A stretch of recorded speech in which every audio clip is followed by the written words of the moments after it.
يستأنف الفريق الأول لكرة القدم بنادي الزمالك مشواره في دور المجموعات بالبطولة العربية للأندية بعد الفوز الكبير الذي حققه الفريق على الاتحاد المنستيري التونسي ب4 أهداف دون مقابل في منافسات الجولة الأولى.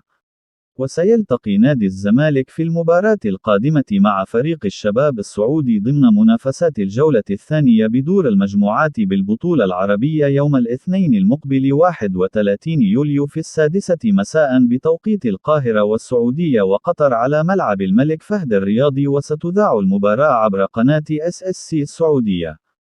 وحسم التعادل السلبي بدون أهداف مواجهة النصر والشباب السعودي في منافسات الجولة الأولى لدور المجموعات بالبطولة العربية.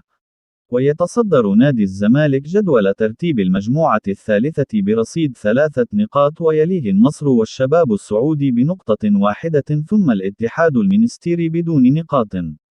وسيلتقي النصر السعودي مع الاتحاد المنستيري التونسي في منافسات الجولة الثانية لدور المجموعات يوم الاثنين المقبل 31 يوليو في 10 مساء بتوقيت القاهرة والسعودية.